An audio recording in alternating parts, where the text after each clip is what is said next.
Okay, just to remind you all, okay, the flea is the idea of taking something low. It's a piece of what we call travesty.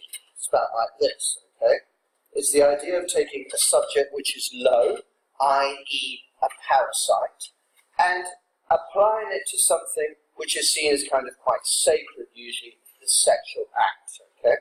I said to you already that the idea is of a male speaker desperate to seduce his mistress, and he is using all kinds of ingenious arguments to do so. Now, I'm going to go with the stanzas and show you how the three stanzas are sections of an argument. The first stanza begins with this idea of mark, and this is something that is quite important in general. Okay? It's adaptive, strong air. It's not an unstressed syllable. It begins with a strong consonant, mark, demanding attention. But this flea, and mark in this, how little which thou deniest me is. It sucked me first, and now sucks thee. And in this flea our two bloods mingled be. The idea of mingling, as I said before, is the Aristotelian idea of sexuality. The idea that the bloods mix, and that actually causes the embryo to develop. So, in keeping with the idea of metaphysical wit, it's about setting up a very clever, ingenious argument. Okay? You'll notice he uses very sexual imagery, sucked, and sucked there again. Okay? And so you have this kind of cavalier persona, the seducer, which I told you about. Okay?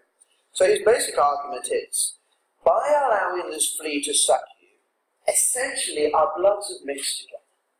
Sex is the mingling of bloods. Therefore, logically speaking, we have had sex. He says here, thou knowest that this cannot be said a sin, nor shame, nor loss of maidenhead. This asyndetic listing over here shows that he is using a lot of persuasive rhetoric, trying to tell her that the act of sex is not of great importance. If we use contextualization, however, we know that virginity is absolutely essential to marriage. So it's actually rather a false idea. Yes, go. Asyndetic. Can you see that? Okay. And the tone in which he addresses the flea, and this is where the amusement comes from, is one of envy and one of jealousy. And yet, this, he's pointing at the flea, enjoys before it woo. In other words, the flea hasn't had to go through all of the dating and the wooing and the courtship and marriage. The flea has had sexual pleasure without any effort.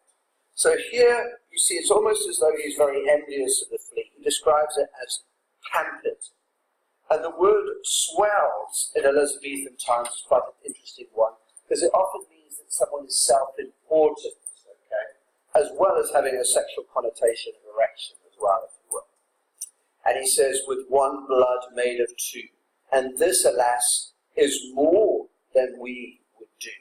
So in other words, the flea has enjoyed these sexual relations, and he feels really upset and angry about them. Okay. Now, in order for you to understand the next section, I've drawn a very ugly little diagram here, showing you the Trinity. Trinity is a Catholic idea. By this stage, Donne is no longer a Catholic. He is actually a Protestant, but he is using the Catholic idea of the Trinity, okay? And therefore, he has the idea that at the top of the triangle is the Father, you have the Son, and you have the Holy Spirit. So this is a Christian theological idea that God is made up of these three aspects, the Father, the Son, and the Holy Spirit. Okay? We call this the Trinity. Now, what Donne is going to do in stanza number 2 is have his own rather naughty, blasphemous Trinity. Okay? And he's going to say that the flea, in a sense, it becomes a kind of religious symbol. Again, this is part of this clever rhetoric, this use of false logic. Now, from this, we see that there's a cue here. Oh, stay. So what's the mistress doing? Well, the first stanza of the argument was completely unsuccessful, wasn't it? How do we know that? Because her hand is raised at this point, and she is about to kill the flea. Is she not? Okay? 3 lives in one flea spared. What does by these three lines? Well, again, I'm going to refer you to the Trinity, the idea that this is the sacred number, where we almost, yea, more than married are. Okay, so how could we be more than married? Well, we know that they're not married in terms of matrimony in the legal sense. So again, he's arguing very cleverly, using this kind of false logic, that by the flea mixing their bloods, they've already had sex, okay? Which was this idea that that's how pregnancy started. So you say, well, we are more than married, okay?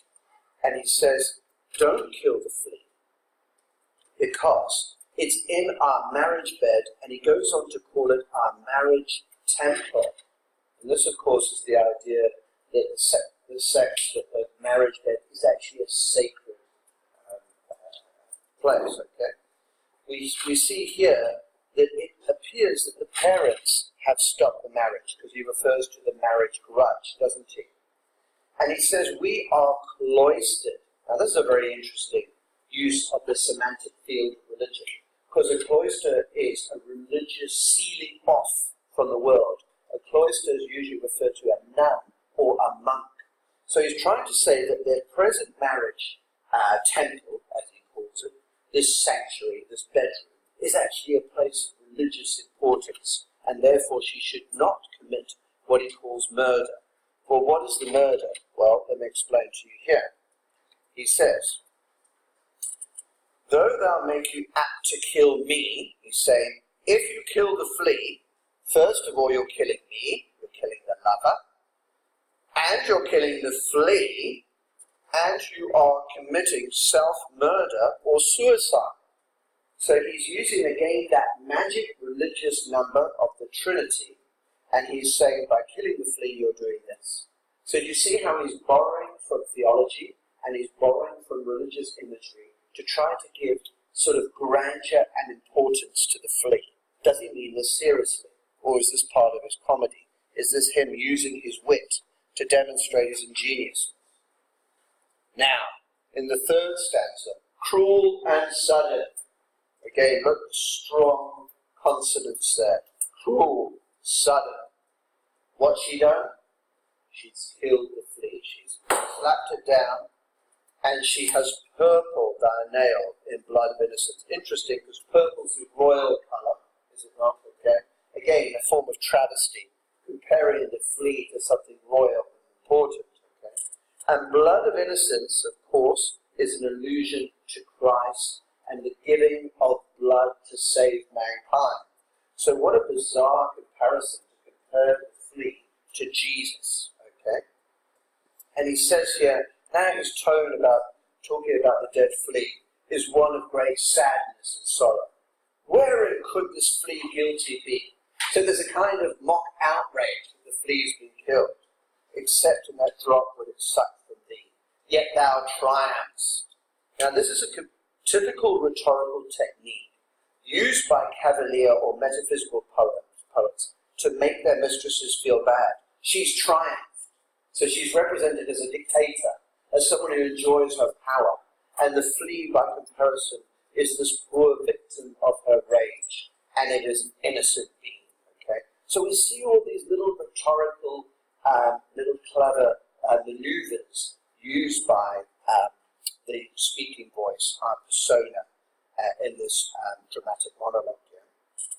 And he says here, findest not thyself nor me the weaker now. Remember before he argued that if she killed the flea, she would be killing herself. And clearly the mistress has replied. The mistress doesn't speak in this poem. We have to work out from it what her replies are. And she's clearly said, I'm not weaker. And he ends on this very clever couplet. 'Tis true then, learn how false fears be. Just so much honour, when thou yieldest to me, will waste, as this flea's death took from thee. Now he's changing his logical position now. He's saying, okay, so if you're not weaker from killing the flea, then if you give up your virginity to me, if this flea's death meant nothing, well, so will your loss of virginity mean nothing too. So he's changed tact. So again, it's this idea of the syllogistic logic. And what he's showing here is that to argue ingenious but false positions.